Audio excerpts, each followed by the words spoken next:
ओम भगवते वासुदेवाय नमः। आज चैत्र पूर्णिमा पर सुनेंगे दुखों का निवारण करने वाला सिद्ध कथा, जिससे बजरंग बली का आशीर्वाद आप सभी भक्तजनों पर सदैव बनी रहेगी। चैत्र पूर्णिमा को सनातन धर्म में विशेष महत्व होता है। इसी दिन हनुमान जयंती का पर्व भी मनाया जाता है। हनुमान जी के जन्म की मधुर बेला पर विधि विधान से पूजा करने का, नदी पवित्र कुंड में स्नान करने का, व्रत और कथा करने से भगवान बजरंग बली का आशीष प्राप्त होता है। आइए सुनते हैं चैत्र पूर्णिमा की व्रत की कथा, जिसको सुनने मात्र से ही जीवन में आई सभी समस्याओं का निवारण हो जाता है। किसी नगर में एक सेठ और सेठानी रहते थे। सेठानी प्रतिदिन श्री हरि भगवान विष्णु जी की पूरी श्रद्धा से पूजा अर्चना किया करती थी, लेकिन उसका पूजा करना उसके पति यानी कि सेठ जी को बिल्कुल पसंद नहीं था। इसी कारण सेठ जी ने एक दिन अपनी पत्नी को घर से ही निकाल दिया।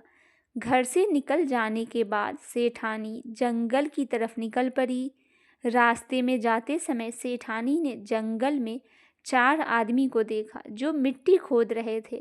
तब सेठानी उस आदमी के पास गई और उन लोगों से कहा, कृपया आप मुझे किसी काम पर रख ले। इसके बाद चारों आदमी ने सेठानी को नौकरी पर रख लिया। सेठानी के हाथ पांव बहुत ही कोमल थी। इस वजह से काम करते करते उसके हाथ पैर में छाले पड़ गए थे। सेठानी के हाथों को देख चारों आदमी ने कहा कि तुम यह काम छोड़ दो, तुम किसी अच्छे घर खानदान की लगती हो। इसकी जगह तुम हमारे घर के कामों में हाथ बटा देना। सेठानी इस काम के लिए भी राजी हो गई। फिर वह चारों आदमी सेठानी को अपने घर ले गए। वहाँ चारों आदमी हर दिन 4 मुट्ठी चावल लाते थे और आपस में बांटकर उसे खा लेते थे। यह देखकर सेठानी को बहुत बुरा लगा। अगले दिन सेठानी ने चारों से कहा, सुनो भाई, तुम लोग कल से 4 मुट्ठी की जगह 8 मुट्ठी चावल लेकर आना। सेठानी ने कहे अनुसार चारों आदमी अगले दिन 8 मुट्ठी चावल लेकर आए।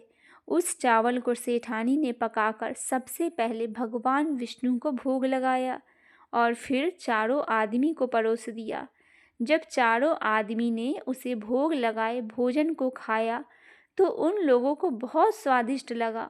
उन्होंने सेठानी से कहा, बहन, आज तो तुमने खाना बनाया है, वह बहुत स्वादिष्ट है। इस पर सेठानी जी ने कहा, यह भोजन भगवान विष्णु का जूठन है, इसी वजह से आप लोगों को बहुत स्वादिष्ट लग रहा है। उधर सेठानी के जाने के बाद से सेठ भूखा रहने लगा। आस पड़ोस के लोग उसे देखकर ताने भी मारते थे कि यह आदमी सिर्फ अपनी पत्नी सेठानी की वजह से ही भोजन किया करता था। ऐसा बार बार सुनने के बाद सेठ जी ने एक दिन अपनी पत्नी की तलाश में जंगल की तरफ निकल पड़े। रास्ते में सेठ को मिट्टी खोदते हुए वही 4 आदमी दिखाई दिए। उसे देख सेठ ने कहा, सुनो भाई, क्या तुम मुझे काम पर रख सकते हो? तब चारों आदमी ने उसे काम पर रख लिया, किंतु मिट्टी खोदने से सेठ के हाथों में भी छाले पड़ने लगे, यहाँ तक कि उनके बाल भी उड़ गए। यह देखकर चारों आदमी को सेठ पर दया आई और उसने कहा, सुनो भाई, तुम इस काम को छोड़ दो, तुम किसी अच्छे घर के लगते हो, तुम हमारे घर चलो, वहाँ कुछ कामों में हाथ बटा लेना। सेठ ने उन चारों की बात मान ली और वह उनके साथ उनके घर चले गए। घर पहुँचने के बाद सेठ ने जैसे ही सेठानी को देखा वह पहचान गए, लेकिन सेठानी घूंघट में थी और सेठ के चेहरे नहीं देख पाई। इस वजह से वह अपने पति को नहीं पहचान पाई। हर दिन की भांति इस दिन भी सेठानी ने भोजन बनाकर विष्णु भगवान को भोग लगाया और सभी को खाना परोसने लगी। जैसे ही सेठानी सेठ जी को भोजन देने लगी, तब स्वयं भगवान विष्णु जी ने सेठानी का हाथ पकड़ लिया और कहा, ये तुम क्या कर रही हो? यह सुनकर सेठानी ने कहा, मैं कुछ नहीं कर रही हूँ, मैं तो बस भोजन दे रही हूँ। भगवान विष्णु जी ने मेरा हाथ पकड़ लिया है। यह सुनकर सेठानी ने कहा, मैं कुछ नहीं कर रही हूँ, मैं तो बस भोजन दे रही हूँ।